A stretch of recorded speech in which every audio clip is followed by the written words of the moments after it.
Bien, pues muy buenos días a todos y bienvenidos a esta nueva mesa redonda del curso de verano de la Universidad Europea Miguel de Cervantes, los valores de la transición hoy. Para quien no me conoce, que son la mayoría, pues mi nombre es Roberto Abad, soy estudiante de periodismo de esta universidad y tengo el honor de haber sido elegido moderador de, como ya digo, una nueva mesa que va a tratar los medios de comunicación y los valores de la transición, y para ello tenemos a dos conocidos periodistas, Santiago González y Jorge Bustos, ambos que trabajan en el diario El Mundo. Aunque probablemente muchos les conozcan, vamos a establecer, si quieren, una pequeña semblanza de ellos para tener más detalles. Empiezo, sin ánimo de preponderar a ninguno de los dos, por Santiago González, que, como ya se venía diciendo, es burgalés, periodista, bloguero y escritor, licenciado en Economía por la Universidad del País Vasco. Antes de ser periodista fue piloto de la Marina Mercante y ha trabajado para diversos medios de comunicación, entre ellos Cambio 16, Radio y Televisión Española, Tribuna Vasca, el Diario de Navarra y, como ya decíamos, actualmente lo hace en el diario El Mundo. Ha sido guionista de programación radiofónica y audiovisual.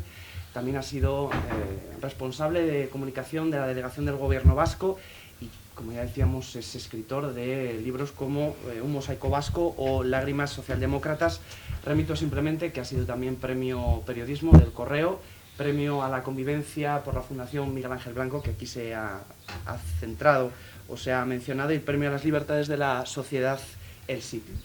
Y continuando por el segundo de los comparecientes, Jorge Bustos, madrileño, también periodista, escritor y bloguero, al igual que Santiago González, que no lo había mencionado anteriormente. Es interesante decirlo porque, como me he sentido también identificado, que en su etapa incipiente como periodista le tocó trabajar para una editorial en la que, al igual que podría realizar redacciones sobre la campaña de las hipotecas del Banco Santander, también hacía análisis de Operación Triunfo, y que no descarta que ambas cosas pues pudieran ser lo mismo. Tiene una dilatada experiencia, no solo en prensa escrita, como ya decíamos, está en el diario El Mundo, también en televisión y en radio. De hecho, hoy le podemos escuchar a día de hoy en la cadena COPE y en tertulias televisivas, como en cadenas como La Sexta o en Telecinco, aunque tampoco desecha la oportunidad para acudir a algunas tertulias de carácter deportivo. Ha publicado también dos libros, que son La Granja Humana, Fábulas para el siglo XXI, y El hígado de Prometeo, con el que quedó finalista del premio de ensayo Jovellanos. Y su blog, que también le remito, que se titula A los Molinos. Y bueno, dejamos a discreción de los comparecientes la preferencia del uso de la palabra. Sí que me gustaría hacer un recordatorio de la conveniencia y de la pertenencia del uso claro, breve y sucinto de la palabra, pues para que se pueda extender al máximo de todos los asistentes. Y dicho esto, pues cualquiera de los dos en este caso. Sí. Qué susto. Bien, el inconveniente de que le pongan a uno a clausurar una jornada de debate, como decía Miguel Ángel Quintana, que es un colofón, es que todo lo que ibas a decir ya lo han dicho, y probablemente con más brillante de lo que vas a decir tú, pero como yo, si no hablo, no me divierto, no voy a renunciar. Como además resulta que tenemos como moderador a un brillante premio de oratoria, pues yo he preferido traérmelo todo por escrito, porque es mi forma natural de expresarme. Bien, hace apenas 20 días celebrábamos las últimas elecciones generales en España, que suponían una cierta corrección sobre las penúltimas que habían tenido lugar 6 meses antes. Habida cuenta del azaroso y fallido proceso para la formación de un gobierno, el resultado de estas últimas elecciones me pareció una sabia advertencia del público votante. Entendámonos, yo siempre me había opuesto a la demagogia que atribuye a los ciudadanos sabiduría, prudencia, equilibrio y otras virtudes democráticas, y carga todos los vicios en el debe de la clase política. Siempre pensé que con los mismos mimbres se hacen todos los cestos y que los políticos están hechos del mismo material que los periodistas, los profesores de instituto, los panaderos o los votantes en general, del material con que se hacen los sueños, tal como escribió Shakespeare en La Tempestad. Lo cierto es que el resultado de las elecciones proporcionaba en esta ocasión una orientación más clara para la formación del gobierno y también se ha demostrado que los partidos se han mostrado renuentes a seguir las directrices que marcaba con cierta claridad el voto popular. Pero luego pensando, he llegado a la conclusión que en relación con lo que aquí nos congrega, que es hablar sobre la transición, había un precedente. El 15 de diciembre de 1976 se celebró en España el referéndum de la reforma política, del que ha hablado largo y bien Cayetana, que liquidaba políticamente el régimen franquista y abría las puertas a la legalización de los partidos políticos y a unas elecciones constituyentes. En aquel tiempo se debatía entre la reforma que propugnaba Adolfo Suárez y la ruptura que reclamaban los partidos de la oposición. Prácticamente toda ella, articulada en la Platajunta, el PSOE, el PSP, el PC, el PSUC y los partidos de extrema izquierda maoístas y trotskistas, reclamaban la abstención. Yo mismo me abstuve en estricta obediencia de partido y el buen pueblo español nos dio una lección en los resultados. La abstención que reclamábamos tanta gente se quedó en el 22,2%, incluida la abstención técnica, exactamente la misma que 6 meses más tarde registraron las primeras elecciones democráticas, las del 15 de junio, en las que la abstención era solo técnica, nadie la reclamaba políticamente. El 94,17% de los votantes lo hizo afirmativamente. El no, que era el reducto de la extrema derecha, se quedó en el 2,56%. Este de la transición es un gran asunto que forma parte de la discusión nacional, un debate que con el lenguaje de hoy podríamos llamar una discusión de cuñados, entendiendo como tal ese método de razonamiento más inductivo que deductivo y casi siempre una expresión de voluntad y carácter, más que de razonamiento, por el cual se aplica el español medio a recetar remedios infalibles y simples contra los males nacionales grandes, arraigados y complejos y que por lo general desconoce. Hace casi 5 años vi en una librería un ensayo firmado por quien había de ser uno de los dirigentes de Podemos, Juan Carlos Monedero. Se titulaba La transición contada a nuestros padres. Y aún sin saber entonces prácticamente nada sobre el autor, me pareció una proclama notable. Después, cuando supe algo más de él, pensé que tal vez habría sido más acertado el título Mi inmaculada concepción contada a mis progenitores. Porque es seguro que aún se hallan sorprendidos por el portentoso acontecimiento. Después de María de Nazaret, tras la visita del arcángel, no habrá existido mujer en este mundo tan sorprendida por el fruto de su vientre como la madre de Monedero. Hoy estamos enfrascados en una discusión sobre el carácter y naturaleza de la transición con gentes que no es que no la hubieran conocido en vida, que no tuvieran el uso de razón política, sino que tampoco la han adquirido después. Valga todo esto para explicar el gusto que me da compartir mesa y charla con mi compañero Jorge Bustos.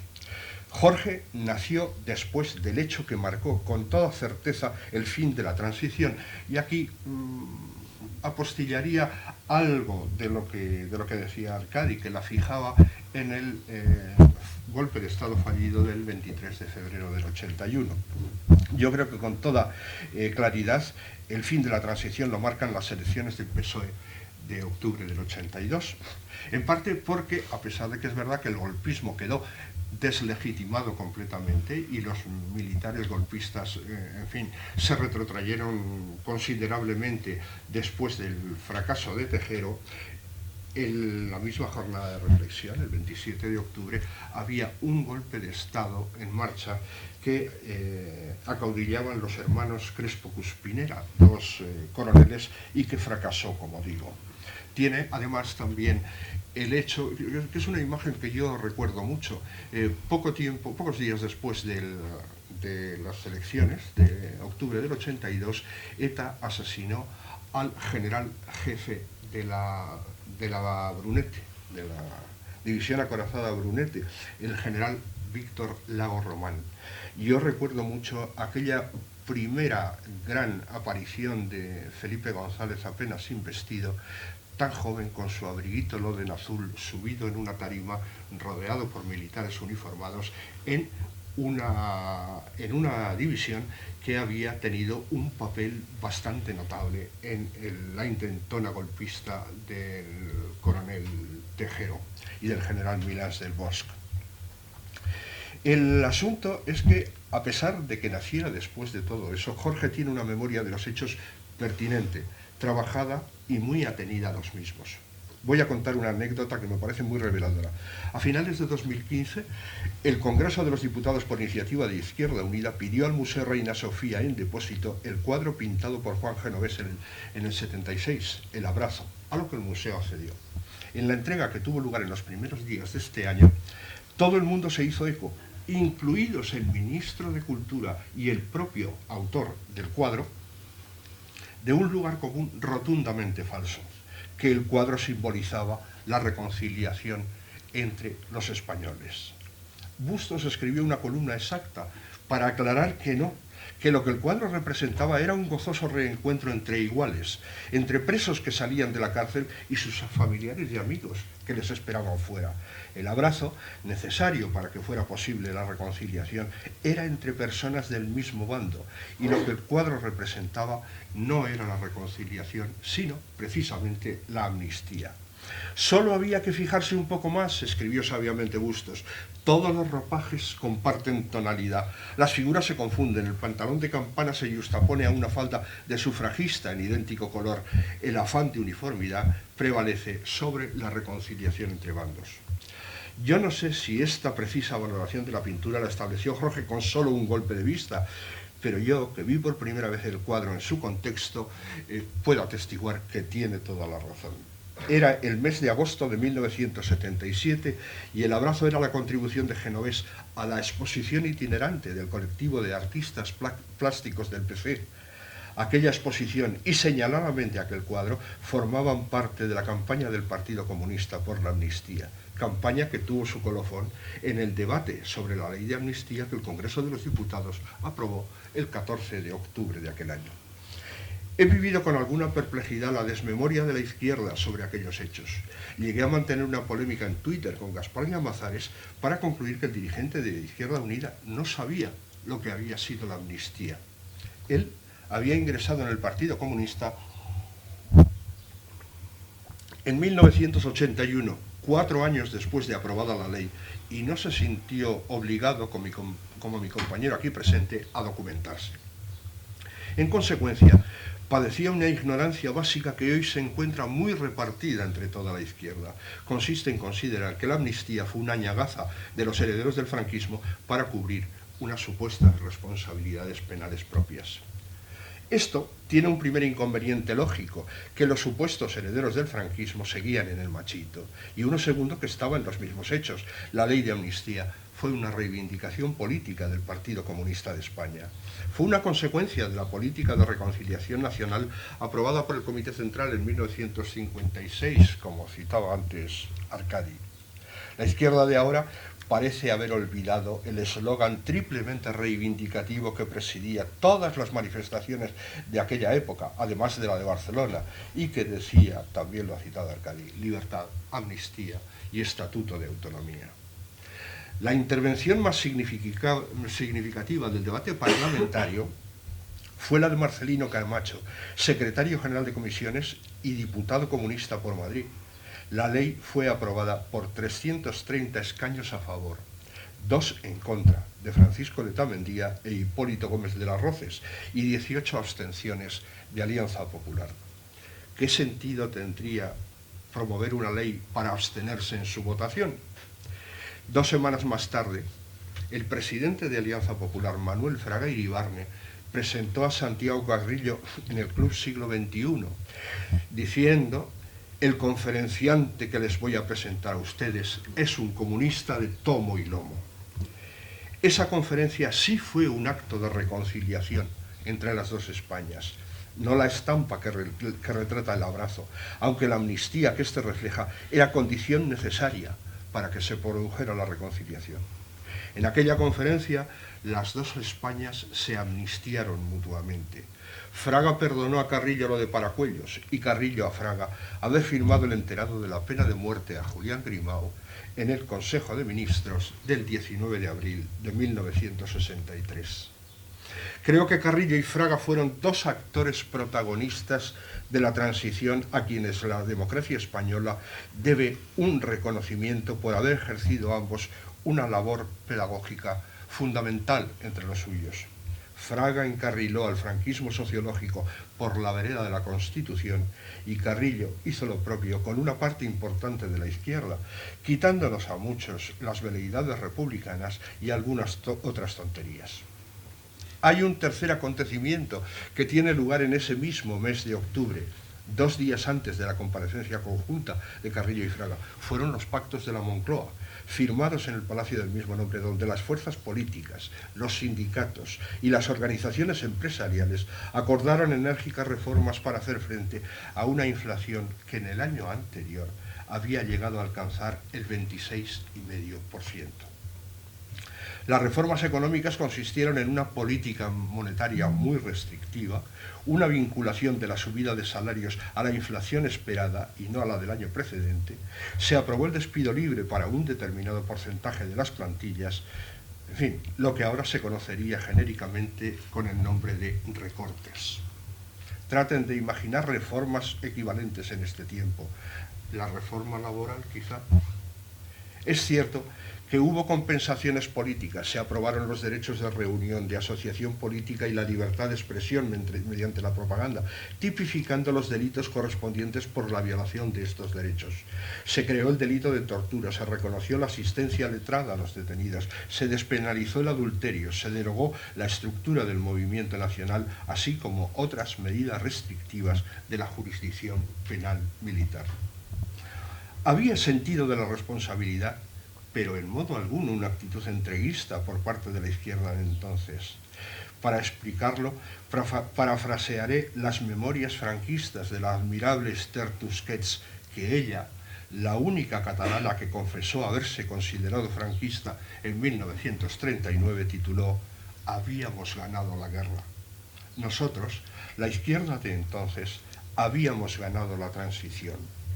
Voy a contar esto, en cierto modo contradice en algo lo que ha dicho antes Arcadi sobre que, en fin, la izquierda fue derrotada en esto. Es cierto en alguna medida, en tanto en cuanto la ruptura que reclamaba la izquierda no tuvo lugar. Triunfó la reforma, lo que luego se resolvió con una cierta martingala diciendo que lo que había ganado era la ruptura pactada. Pues entonces, eso, como decía, nosotros, la izquierda de entonces, habíamos ganado la transición. Voy a contar un par de anécdotas que revelan bastante bien l'air du temps, el espíritu de la época. En abril de 1976, Ramón Tamames fue detenido en Pamplona. Pocos meses antes se había dado a conocer como miembro del Comité Central del PC en el festejo que los comunistas españoles celebraron en Roma con motivo del 80 cumpleaños de la Pasionaria. El policía que lo detuvo, que fue quien me lo contó años más tarde, lo llevó a comisaría, inició el papeleo y el detenido le dijo: «Quiero hacer una llamada». «¿Y con qué número le pongo?», respondió él cautamente, a lo que el detenido respondió: «Con el Palacio de la Moncloa, quiero hablar con el presidente del gobierno». Así eran las cosas ya antes de que las garantías como la descrita fueran establecidas en la Constitución 2 años más tarde. Contaré otra. En aquellas mismas fechas, 2 camaradas a la par que amigos míos estaban repartiendo mundos obreros a las gentes que entraban y salían del ascensor de Arangoiti, un barrio obrero que coronaba Deusto. En ellos se ocupaban cuando se les acercaron 2 tipos que se identificaron como policías. «Vamos, chavales», me dijo uno de ellos, que llevaba una camiseta con la inscripción «Vivan las Islas Canarias». Me contaba Benigno Valdés, un comunista ejemplar por aquel entonces, líder natural de la célula que el PC tenía en la Facultad de Ciencias Económicas.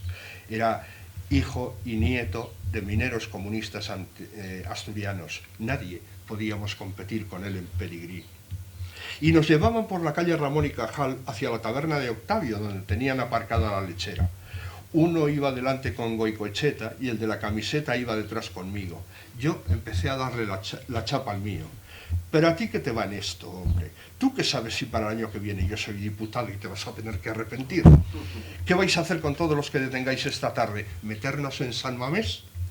Como puede notarse, la imagen del Estadio Nacional de Santiago de Chile estaba muy operativa en nuestra memoria.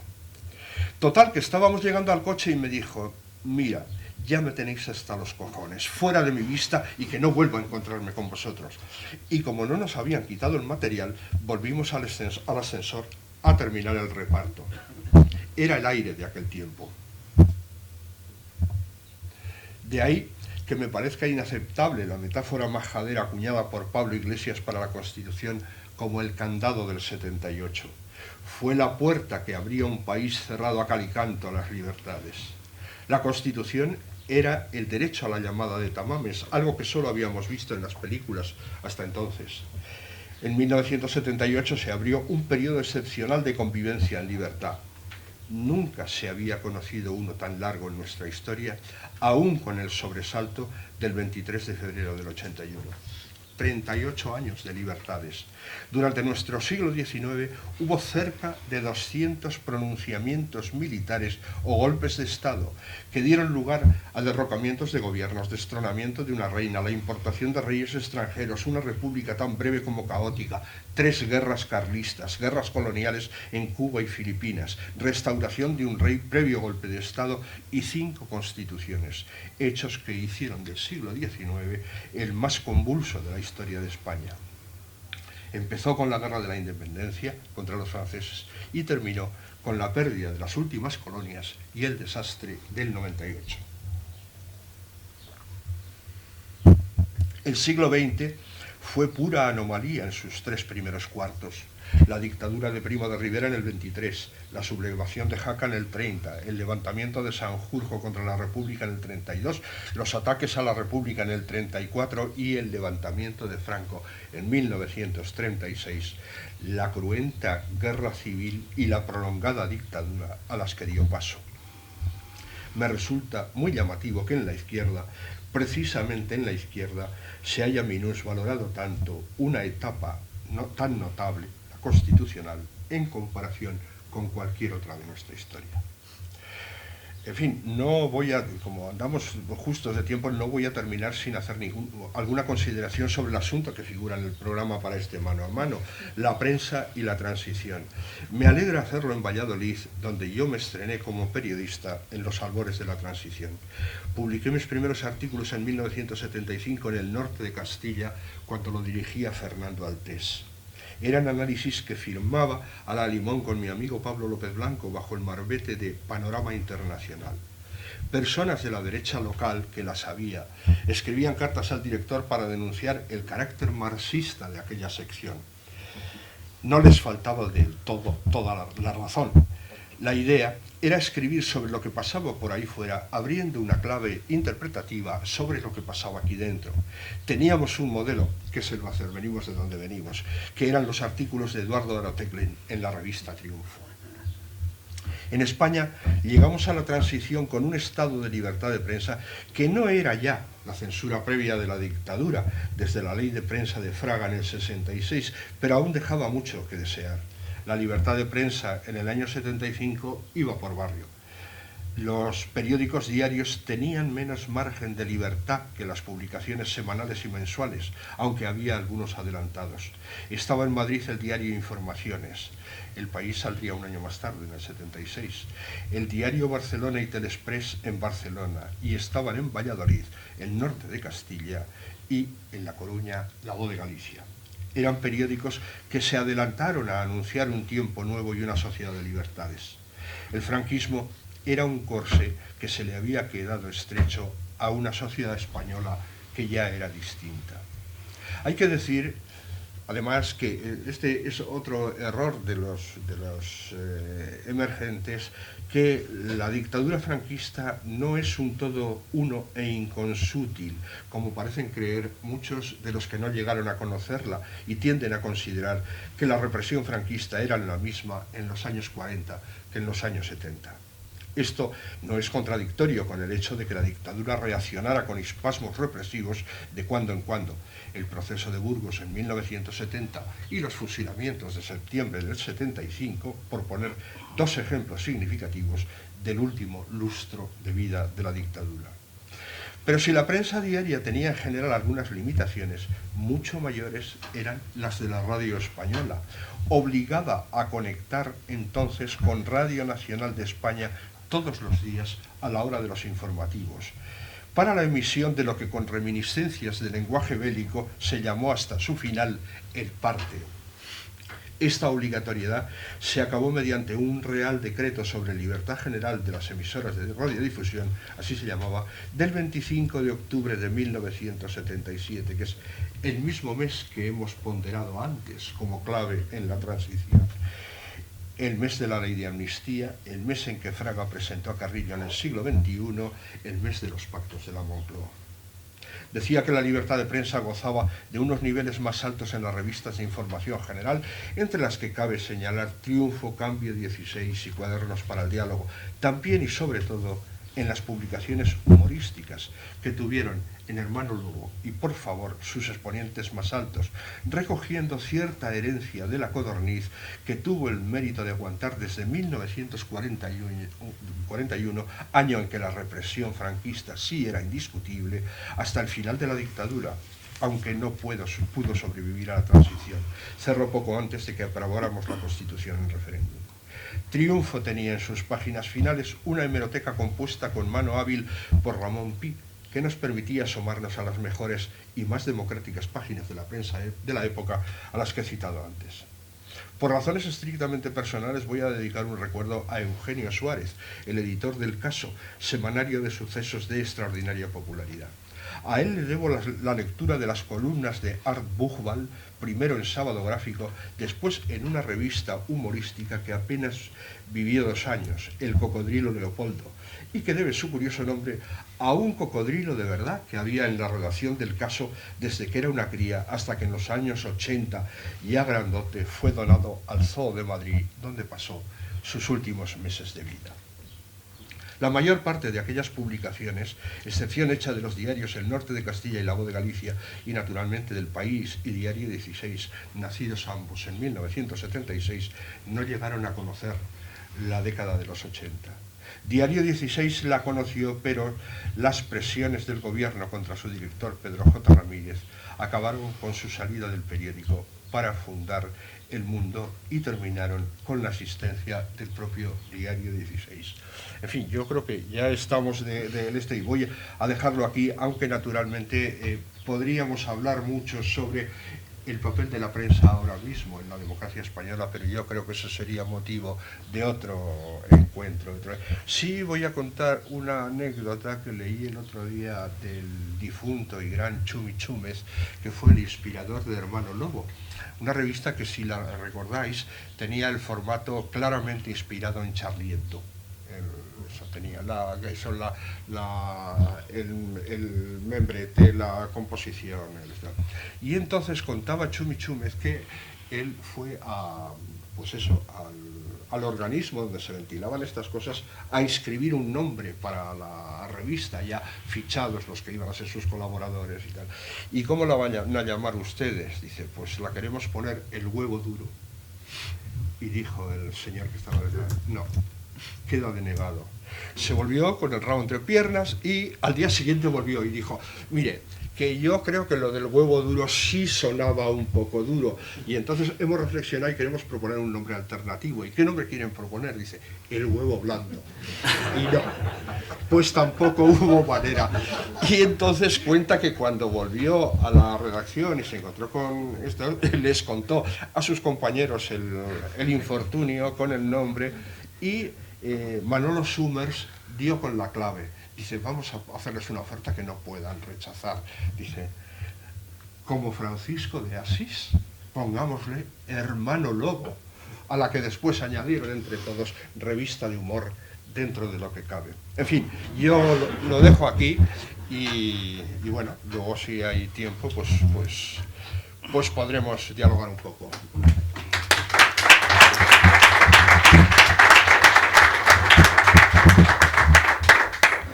Bueno, como diría un tertuliano, por alusiones, es verdad que yo soy un joven español admirador de la transición, y esta declaración ya me coloca como una especie de revolucionario o jovencito bastante original. Un raro. Porque ahora lo punky es manifestarse constitucionalista, al menos en mi generación. Pero bueno, también es verdad que solo soy joven de puertas afuera. No dejéis que eso engañe mi vigor físico y mis 33 años, porque por dentro debo ser un tipo bastante anciano. Y cuando uno cubre la política actual, la crónica parlamentaria, y al mismo tiempo hace el ejercicio de leer lo que fue la transición y de leer sobre la altura política de aquellos años, aparte de experimentar la melancolía de un pasado que no pudo cubrir, la nostalgia de lo que no se le fue concedido, uno llega a la conclusión de que el bloqueo de 7 meses, que igual va para más largo, que ahora vivimos, en el fondo quizás sea la norma histórica de este país. Es verdad que esto abona la tesis de la excepción histórica de España como excepción, que muchos historiadores, sobre todo los extranjeros, los hispanistas, han tirado por tierra con bastantes argumentos, pero como poco unas segundas elecciones ya son bastante excepcionales en un país europeo y unas terceras ya no quiero ni contar. Entonces, como explicación, para trazar diferencias en aquello que pomposamente se llamó, ahora ha dejado de llamarse la segunda transición en la que estaríamos inmersos, ya se ha dejado de usar por una especie de pudor mediático bienvenido, es verdad que se parecía como mucho en el multipartidismo, ¿no? Es verdad que la transición, la sopa de siglas, tenía desorientados a los votantes y también a los líderes políticos, pero es lo único que yo saco como comparación posible. La gran diferencia, a mi juicio, estudiando el pasado y cubriendo el presente, es el miedo. Y yo creo que hay que hacer un elogio del miedo en este momento. Del miedo racional. Yo creo que hay dos tipos de miedo. El miedo como combustible de la transición era un miedo racional porque se guardaba en memoria de la fractura real, del dolor y del guerracivilismo. No hacía falta ni siquiera leer para poder apoyar el proceso democrático. El problema que yo veo y a la conclusión a la que empiezo a llegar es que quizá la transición no es que esté muriendo, pero si está cuestionada no es porque haya dejado de tener utilidad, sino precisamente muere de su propio éxito. La Constitución puede que esté muriendo porque ha sabido precisamente construir una sociedad sin miedo, próspera, en paz y en libertad. Y cuando te acostumbras a la prosperidad y a la libertad, dejas de tener el combustible o digamos que vives en la frivolidad y pierdes la prudencia necesaria para tomarse la política en serio, confiado en la idea de que en el fondo nunca pasa nada. La gente de mi generación no ha tenido la experiencia de tener que luchar por nada, ha tenido una vida, bueno, quizá ahora que se dice que viviremos peor que nuestros padres, esto es una mentira obvia. Yo creo que es la generación más mimada de la historia, la menos preparada y la más mimada quizá, y es una generación en la que lo hemos tenido todo hecho, y eso es una especie de narcótico para el coraje cívico. No se me ocurre otra explicación. Así como hay un miedo irracional que es enemigo de la libertad, el miedo a la oscuridad, los miedos irracionales de los que debemos guardarnos, hay un miedo racional, por ejemplo, al corralito, por ejemplo, a que unas malas políticas te arruinen. Es decir, hay miedos racionales que son perfectamente defendibles en política.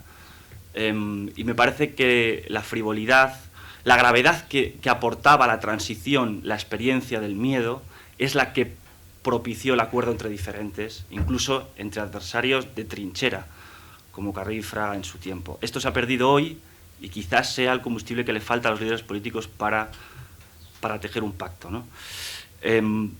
Yo creo que el reparto de poder en el que se ha convertido la partidocracia, que está tan cerca del Juego de Tronos, de ese entretenimiento, de esa ficción, es lo que arrebata a la política toda su nobleza, pero es en la que está educada una generación que usa argumentos como yo no voté la Constitución y por tanto deja de tener validez, ¿no?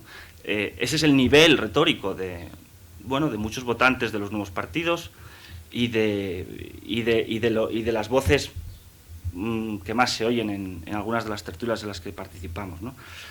Al final nadie escarmienta en cabeza griega, nadie escarmienta en cabeza italiana tampoco, y si no tienes la experiencia o la tradición, tus padres no te han explicado suficientemente, o tus abuelos ya, en mi caso, o no has tenido la decencia de ponerte a leer sobre los orígenes de tu propia democracia, pues es evidente que eres pasto de los mensajes televisivos. En este caso, el papel de las élites también me importa mucho, porque creo que, así como yo he escrito muchos artículos en contra del maniqueísmo, que es un mensaje muy querido al populismo, que enfrenta el pueblo santo, bondadoso, inocente, frente a una casta extractiva, venal, que solo le interesa medrar, también es verdad que la propia degeneración de las clases políticas en agencias de colocación ha abonado el resentimiento y la desvinculación del pueblo respecto de sus líderes legítimos y más especulares, mucho más afines al votante de lo que el propio votante se piensa que son. Lo que pasa es que cuando te halagan la vanidad hasta el punto de decirte que eres superior a tus propios representantes, pues eso se corre como la pólvora. La audiencia se sienta ante una tertulia donde demagogos están todo el día diciéndote que eres mucho mejor que los políticos, y a nadie le amarga ese dulce, del mismo modo que la gente se vuelve nacionalista a base de decirle que tu ciudad de origen te otorga una serie de bondades étnico-lingüísticas o culturales sobre el resto de la población. A nadie le amarga sentirse superior, y en el fondo ahí opera una pulsión, yo creo que incluso fascista, ¿no? En el populismo y en el nacionalismo. Pero es verdad que ha degenerado la democracia representativa por momentos. Por ejemplo, el mecanismo de la dimisión, tan extraño en estos pagos, cuando hay razones obvias para dejar un cargo, y esto atañe por igual al PP y al PSOE, abona ese desafecto de la política y entrega al pueblo en manos de los líderes mesiánicos, ¿no? Ahí hay una responsabilidad de las élites, y yo creo que cuando en ese momento surja el populismo, se produce el cierre del círculo vicioso, y es que los partidos convencionales, los políticos convencionales, en vez de funcionar como prescriptores morales, que es lo que hacían en la transición, se ponen a rebufo del discurso populista, se ponen a la cabecera de la pancarta para volver a recuperar al rebaño infiel, ¿no? Y en ese bucle perverso creo que es en el que estamos ahora mismo, ¿no? El pueblo, esa abstracción, también tiene su responsabilidad, evidentemente, ¿no? Yo, esto no lo he escrito, pero cuanto más conozco a los políticos, menos me gusta el pueblo. Esto es un poco fuerte decirlo, pero es verdad que ni hablar cuando vamos a la fosa séptica de las redes sociales, a cuenta, por ejemplo, del último, del caso del torero Víctor Barrio, pero es verdad que a mi juicio los políticos siguen estando por encima de muchos de sus votantes, y esto es muy impopular decirlo. Por eso me duele tanto que no sean capaces de recuperar esa tarea de prescripción moral, del liderazgo real, de decirle al pueblo por dónde tiene que ir. Es verdad que la rebelión de las masas, la crítica contracultural de la autoridad y esta serie de valores occidentales que se han ido perdiendo no hace fácil defender que los líderes deben ejercer como tales, y los votantes muchas veces deberían ser guiados. Me acuerdo de una pregunta a Antonio Hernando que le hice en una tertulia, y se me coló la palabra grey o rebaño, no sé cómo lo dije, y claro, ya le di la réplica hecha, ¿no? Porque me quejaba de que Sánchez quería parecerse demasiado a Pablo Iglesias en vez de intentar liderar un proyecto autónomo de socialismo o de socialdemocracia, y incurrí en el error de colocar esa palabra, y ya le di la réplica diciendo: no, señor Bustos, nuestros votantes en ningún momento son lanares, no son... Ya fue imposible reconducir el debate hacia donde yo quería, que era al patético mimetismo en el que por entonces, no sé si ahora, quizá otra vez, incurría Sánchez respecto de Iglesias y el profundo complejo de inferioridad que experimenta respecto de él. Hay luego un lamento demófilo muy extendido, que este sí que es habitual. Esto de decir, esos mangantes, todos los políticos son corruptos, todos los políticos son intolerantes, no se ponen de acuerdo, ¿para qué les votamos?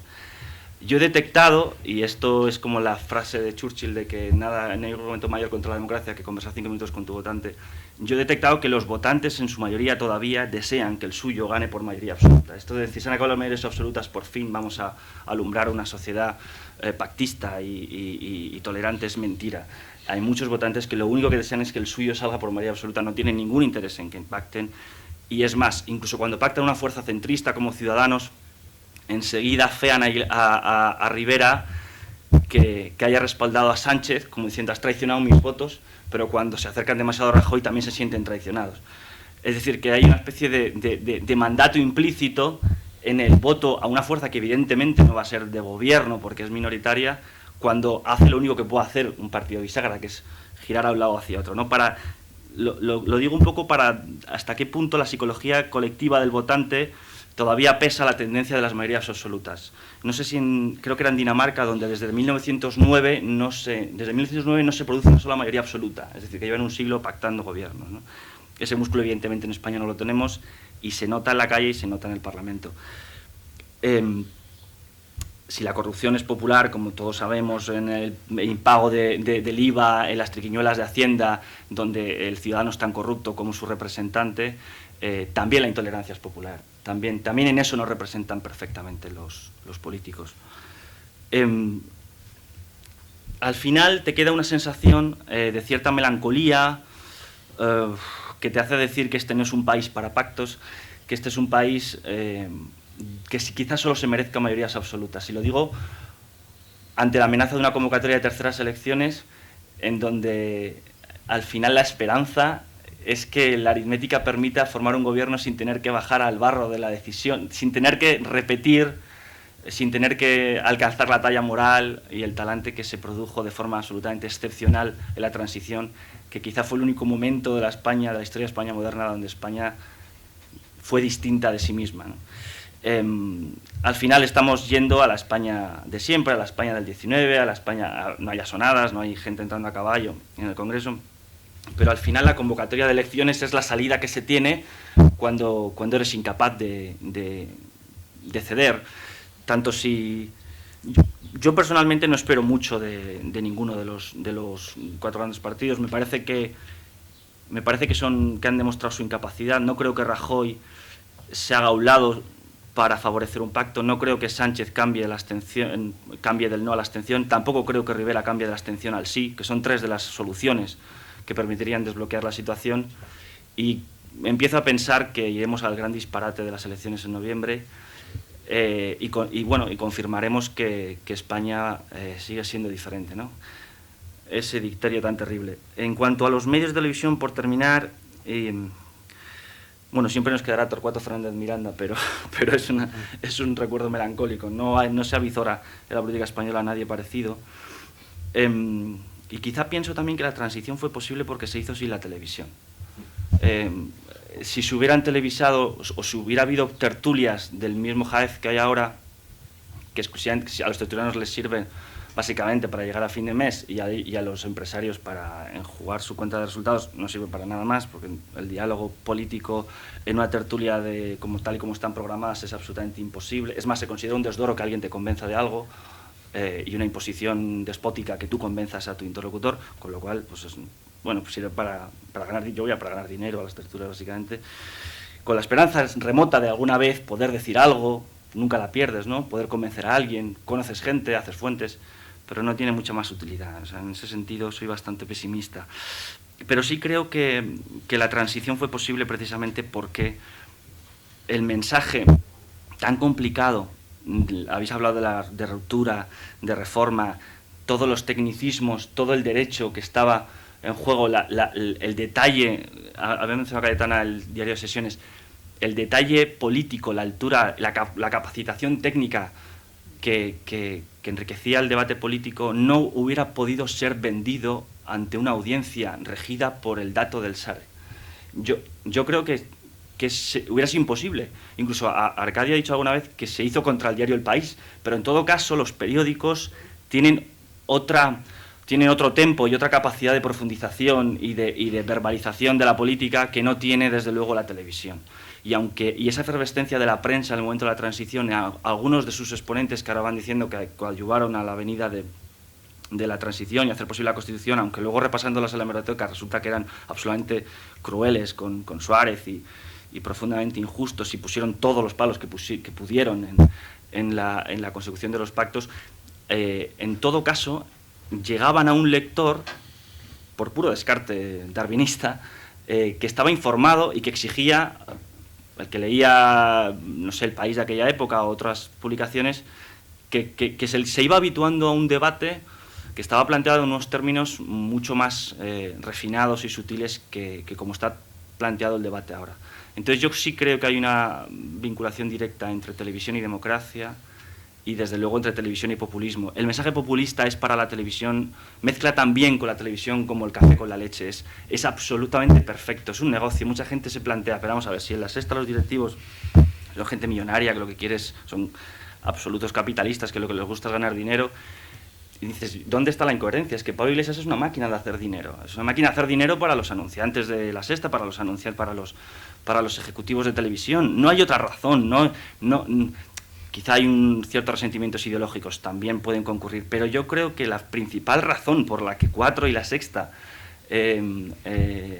fomentan ese tipo de mensaje es porque sube la audiencia. Es decir, el mensaje, si tú te pones a hablar del techo presupuestario el sábado por la noche, tú vas a hundir tu audímetro, o sea, es directamente así. Entonces, es una explicación profundamente de negocio y responsable, claro, como cuando dejas todo al albur del negocio puro y duro, ¿no? Pero me parece que no hay que buscar más conspiraciones que la del dinero. Y termino para decir esto, sí, que la emocionalidad, el maniqueísmo, la demagogia, el mensaje de la exculpación del televidente, tú no eres culpable de nada, todo lo que te pasa es responsabilidad del IBEX 35, es responsabilidad de otros, casa con una determinada retórica mediática, de una forma se ha imbricado tan bien que será necesario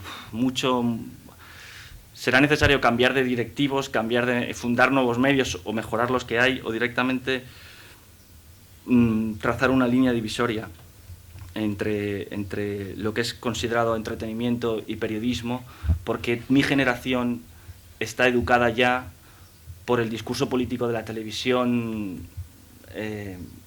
Al final es espectáculo, quiero decir que no podemos anunciar o vincular a determinados periodistas, evidentemente con unas simpatías, unas afinidades más de izquierdas, pero a mi juicio es sencillamente la facilidad, la plasticidad del mensaje populista, lo fácil que se amolda a determinados formatos que encima son baratos de producir y muy rentables para recaudar. Y a mi juicio es precisamente esa voracidad capitalista la que acaba minando los presupuestos democráticos.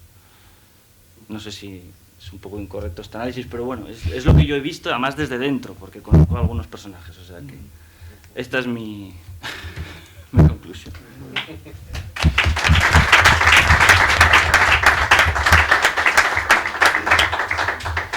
Bueno, muy bien, pues muchísimas gracias a tanto Santiago González como a Jorge Bustos. Yo creo que nos quedamos con ciertos titulares impactantes, se podría decir un resumen. No sé si alguno de los presentes tiene la palabra. Ah, bueno, como le había visto a él primero, si no... Sí, pues adelante. Sí, es un comentario a la aportación a la intervención de Jorge, y es, como sale al hilo, un poco del miedo que tú has citado. Has hablado de un miedo al pasado, un miedo al olvido. Yo planteo la cuestión de un miedo por parte del sector periodístico a la pérdida del puesto de trabajo, para comparar un poco la actitud que había en la transición, hasta el punto de discrepar, como bien ha dicho Altadí, respecto de la postura del país, por ejemplo, con Adolfo Suárez. Y veo que hay un miedo en la clase periodística, o en el sector periodístico actual, sobre todo por parte de los responsables de los grandes medios, para afrontar la verdad de la política hoy día, para decir las cosas como son, para discrepar, para no acomodarse quizás demasiado. Y en ese sentido sí que observo diferencias con respecto a los actores de la clase periodística o del sector periodístico de la transición. He tenido la oportunidad de dedicarme durante unos años a investigar, a estudiar actores de ese periodismo del dado franquismo o de incluso de la transición. Estoy pensando en el Diario Madrid, por ejemplo, en Antonio Fontán. Estoy pensando, sin llegar a casos como El País o El Hermano Lobo, en semanarios como Cuadernos para la Libertad, semanarios como, por revistas como Triunfo. No sé si tú tienes la misma impresión que tengo yo cuando examino ese pasado, esa prensa del pasado, con la actual. Pero tú quieres decir que la crisis del, digamos, del paradigma industrial del periodismo que ha traído Internet, la debilidad a la que se encuentra el periodista, le hace ser más servil o más dócil. ¿Es lo que quieres decir respecto a...? Yo no estoy muy de acuerdo. La colación que tú hablaste al principio del miedo por parte de los Yo creo que los periodistas hoy gozan de una libertad de expresión absoluta. Yo no creo que... Fíjate que has citado a Fontana. A Fontana no solo le cerraron el periódico, le dinamitaron la redacción, literalmente. O sea, que también era muy peligroso ser valiente, ser un periodista valiente en aquellos tiempos. No, yo creo que el dilema... Ese es un problema industrial, del que no se ha encontrado la forma de monetizar Internet, de los digitales, y es verdad que el periodismo ha sufrido mucho. También es verdad que yo tengo muchos amigos que yo mismo he pasado por etapas de precariedad laboral y hay oportunidades. La diferencia con los periodistas de la transición, dicen, los periodistas de ahora tienen una carrera, muchos de los que ejercían en la transición ni siquiera tenían estudios o tenían estudios pero no especializados. A mí me parece que es un problema de nivel, no es un problema tanto de seguridad económica, me parece que es un problema intelectual, conceptual, de formación. Para oponerte a algo o para levantar una verdad que tú crees que es verdad y luchar por ella, primero tienes que identificarla. Tienes que tener las herramientas y la formación para identificar dónde hay una patraña y dónde hay una verdad y dónde hay una amenaza y dónde hay algo que te recuerda a una novela que has leído a mitad de los años 30 en Berlín. O sea, pero para eso hay que haber leído. O sea, me parece que la diferencia fundamental es de formación, no tanto de la... Es más, me parece peligroso ese quejido muy... Yo es que soy muy poco corporativo, porque además no soy periodista, soy filólogo, pero bueno, soy periodista como oficio, pero me llamaba mucho la atención cuando empecé a ir a redacciones en mis primeros trabajos, la queja unánime, esa queja unánime entre todos los periodistas. Yo les decía, pero si tenéis un oficio que es un maravilloso, si no tenéis que hacer absolutamente, lo pasáis en grande, pero siempre hay una especie de victimización del oficio, de magnificación de la persecución, si no es el empresario, es el director, el presidente, la empresa, el anunciante. Yo no veo que ahora, más allá de que hay, evidentemente hay posiciones que al defenderlas, al día siguiente tienes que bloquear a 100 haters o trolls o tienes que defenderte de las redes o te llamarán de todo. Bueno, pero es que ese coraje va en la profesión, o sea, eso se tiene que presuponer como el valor al soldado, ¿no? A mí no me parece que eso haya empeorado. Lo que ha empeorado es el nivel formativo de los plumillas, es mi juicio. Yo creo que ahí tengo que añadirte algo. A ver, Germán. Quiero decir, después del grado de intervención que ha tenido este gobierno, con una secretaria de Estado de Comunicación, con una señora jefa del gabinete de la vicepresidenta, célebres ya, famosos, por coger el teléfono y llamar a los medios y decir estos sí, estos no, estos más, estos menos, etcétera, etcétera, decir que aquí no hay criterios y que aquí hay libertades como no había nunca, etcétera, no. etcétera, es excesivo. Siempre ha habido listas comparado negras, con la transición. Siempre ha habido listas negras, siempre ha habido listas más o menos de gente favorecida, etcétera, etcétera, en los medios por parte del poder. Lo que está pasando últimamente no tiene nombre y nunca lo ha habido. Germán. La intervención directa por parte del poder, hoy en día, del poder visto desde sus diferentes fuentes. Antes hablábamos de Florentino, como Florentino quita y pone periodistas. Como Soraya, la vicepresidenta, quita y pone periodistas, y pone y fomenta a unos columnistas y quita a unos tertulianos y se ponen a otros.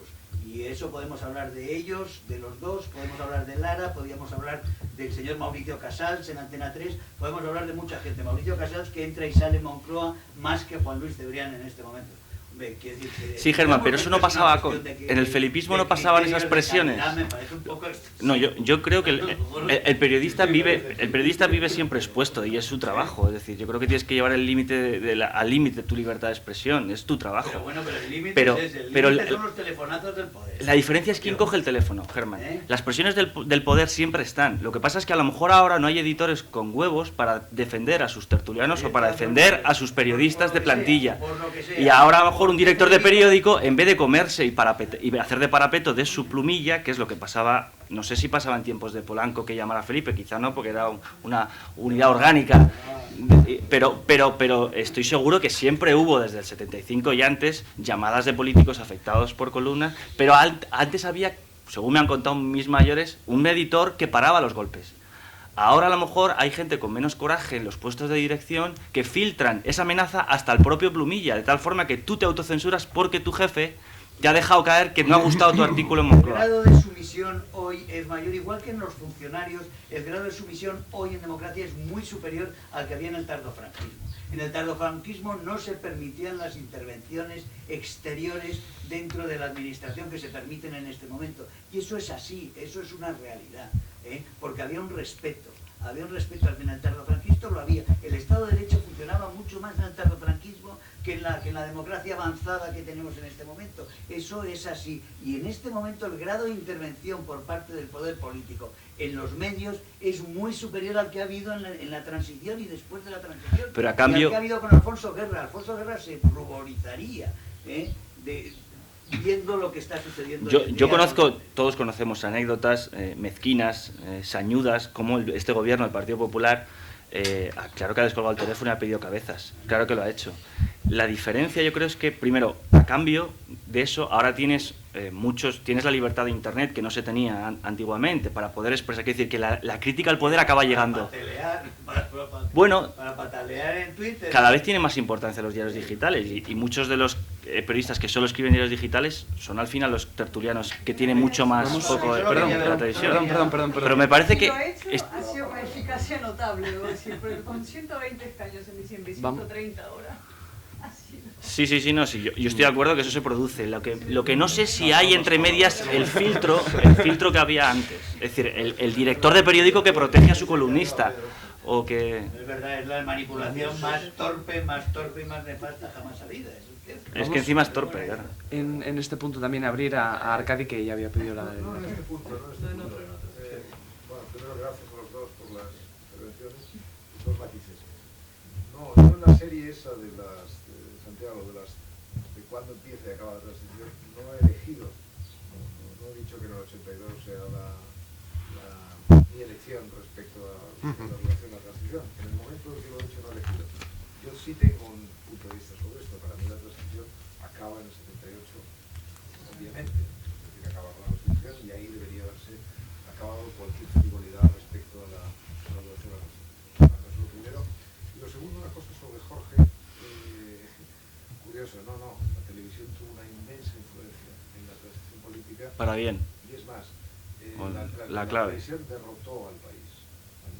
Es decir, la transición se hizo a pesar del país, pero evidentemente el fenómeno de la telegenia... Pero era de Estado, Arcadi, era una televisión de Estado, no una televisión privada con ánimo de lucro. Digo, la televisión, sé perfectamente Sí. que había televisión privada entonces, pero quiero decirte que el factor de la telegenia de Adolfo Suárez fue un elemento completamente decisivo. De acuerdo. O sea, fue probablemente fruto de su experiencia en la televisión española, sabía y tenía una visión completamente moderna del funcionamiento de los medios. Y además era muy guapo y muy fotogénico, por lo cual, evidentemente, su uso y abuso de la televisión fue muy benéfico. Sí, pero claro, yo me refería al modelo de televisión privada que vive del SARE y de agitar miedos. Con televisión no hubiera habido, la televisión jugó un papel importante. Una televisión de Estado, una televisión institucional, que realizaba debates de una altura que hoy hundirían el audímetro, claro. Parece que tenían preguntas. Sí, hay un asunto que ha sobrevolado, yo creo, algunas intervenciones y bueno, yo voy a, no solo en esta mesa, sino en otras, yo me voy a atrever a lanzar una hipótesis un poco polémica, ¿no? Pero realmente en la transición había distintos puntos de vista ideológicos sobre la realidad que entraban en conflicto, en posibilidad de acuerdo, de discusión y de diálogo.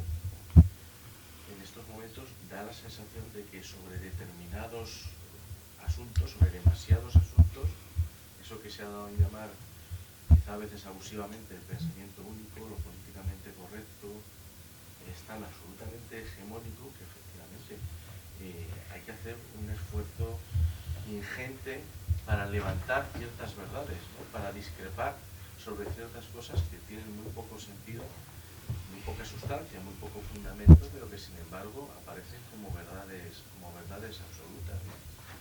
el desfallecimiento de lo que podríamos denominar el discurso o el referente cultural de la derecha, que es un asunto que quedó pendiente y que yo me gustaría, si es posible, que Cayetana dijera algo, es portentoso y es perfectamente compatible con lo que ha contado Germán, de que al mismo tiempo esa supuesta derecha ejerza una presión despótica, ¿no?, con los medios, ¿no?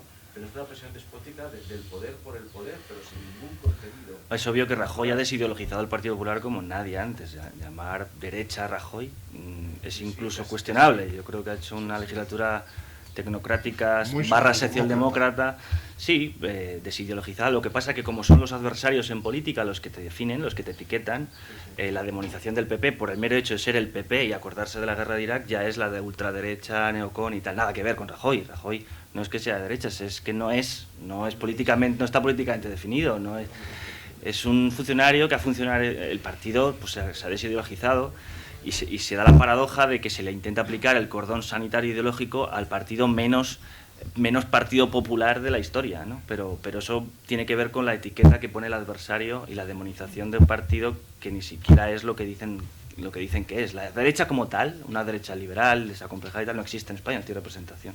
Ni una derecha conservadora tampoco. Tampoco la conservadora. No. Tampoco la conservadora. Ya ves los votos que sacó Vox, o sea que no. Creo que... Sí, visto desde fuera y aprovechando que hay un economista, tengo una pregunta. Los medios de comunicación puede que sean uno de los sectores más intervenidos de la industria o de cualquier prestación de servicio española, y me explico. Aquí ha habido un antenitidio que metió mano un gobierno. Aquí una fusión ilegal de Antena 3 con la Sexta que metió mano un gobierno. Se presupone que ha habido 3 directores de periódicos, ahora 3 directores seguidos en un periódico que dicen que ha influido un gobierno. Entonces, ¿hasta qué punto intervienen los gobiernos, los medios de comunicación y no hay libre competencia para expresar sus ideas? ¿Hasta qué punto no intervienen? Pero es que eso es la historia. Pero vamos, desde los tiempos de Randolph Hearst, quiero decir, es que el poder es información. La historia del periodismo es la historia del poder, la historia de la política es la historia de cómo manipular la opinión pública. Es decir, no sé quién cree la independencia absoluta del periodismo. El periodismo se ejerce en el barro y tú tienes, además es un grado, no es inconsútil, como diría, que me ha encantado el adjetivo. No es absoluto tu independencia o tu libertad de expresión, tú te tomas la que te dejan tomarte, tienes que el deber y la vocación, se supone, de tomarte toda la que puedas, pero hay llamadas, claro, hay presiones, hay amenazas, pero eso es el ABC, eso cualquiera. El ciudadano es el periodista que se carga al gobierno, ahora es casi el gobierno el que se carga al periodista. Bueno, todavía algunos ministros caen, mira el caso Soria, no sé. Sí. Con respecto al... Dice que en un periódico han caído 3 directores. Supongo que se refiere al periódico en el que trabajamos. Sí, pero La Vanguardia y El País. Claro. Pero bueno, hay otro tipo de elementos también. Yo creo que son cosas distintas. Efectivamente, hay una presión del gobierno que determina en parte la caída de Pedro J. Ramírez, pero... Claro, son las cosas... Es decir, un periódico no es un negocio como otro cualquiera, donde el accionista a lo que atiende es a la cuenta de resultados y a ver si hay beneficios o no. Si hay beneficios se sigue y se invierte, si hay pérdidas se cierra o se despide gente o se adoptan medidas análogas. Entonces, el problema es que un periódico puede no ser un negocio que dé dinero, pero interesarle al accionista porque proporciona capacidad de influencia. Y al final dinero. Influencia política, que eso es una... Claro, el problema es cuando un director